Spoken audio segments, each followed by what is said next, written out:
आज कीर्ति मैया किशोरी जी से कहती हैं, लाली आज एक काम कर, गौशाला में जाके गैया को दूध काट के ला।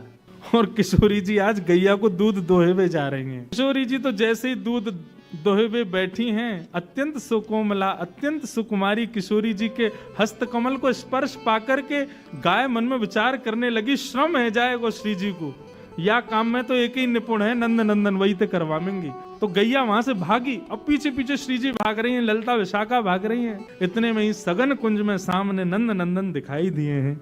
नंद नंदन ने जैसे ही देखो सोई किशोरी चिल्ला के बोली, अरे नेक मेरी गैया को पकड़ो, दूध दोहनो है। इतने में ही ठाकुर जी ने गैया को पकड़ लियो। बोले कहो श्री जी, कहा सेवा करें आपकी? बोले आज मैया ने हमको सेवा दी है कि जाओ गैया को दूध दोहे के लाओ।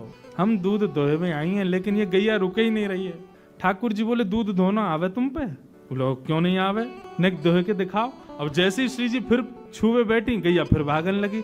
तब ठाकुर जी कह रहे हैं, देखो हम दोहे के दिखाएं आपको। किशोरी जी कह रही है, तुम पे कौन गैया दुहावे को? तुम्हारे लक्षण गैया दोहे वाले तो लगना रहे। ठाकुर जी बोले क्यों? हमसे भैया गैया कौन दोहे सके? हम सब जाने तुम्हारी बातन ने, तुम ये गैया वैया चरावे ना आओ सघन कुंज में। ठाकुर जी बोले तो फिर क्यों आवे हम? बोले हम जैसी सुंदर नई नवेली गोपीन को देखवे के काजे आओ तुम। तुम्हारी सब करतूतन ने जाने कि सघन कुंज में आके गोपीन को ताड़ हो आप तो। ठाकुर जी बोले अरे ऐसी कैसी बात कर दी? मधुमंगल बोले लाला ये तो बड़ी हमारी तोहीन है रही है, कछु करके दिखा। बोले कहा करके दिखाऊं? गैया दूध दोहे के दिखाने। ठाकुर जी बैठ गए, दूध दोहे रहे। अब दूध दोहे तो रहे हैं, लेकिन जैसे ही श्री जी सामने आवे सो दूध की बाल्टी से वो धार अलग हटके नीचे जमीन पे गिरने लगे।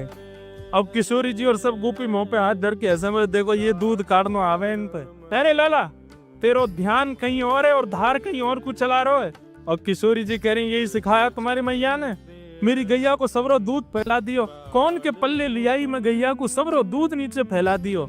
ठाकुर जी बोले मेरी मैया ने गैया दोहिनो सिखायो कि नहीं सिखायो, लेकिन तेरी मैया ने कहा सिखायो ये मुझको पता है।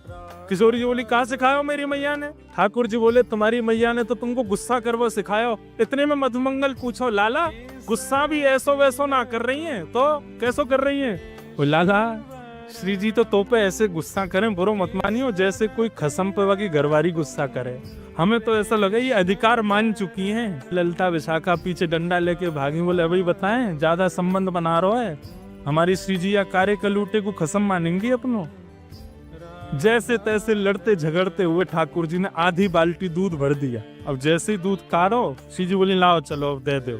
ठाकुर जी बोले नहीं मिलेगा, ये तो हमने निकारो है, हमारे सब ग्वाल बाल भूखे हैं, हम भूखे हैं, हमारे सबरे बंदर भूखे, हम पीवेंगे या को?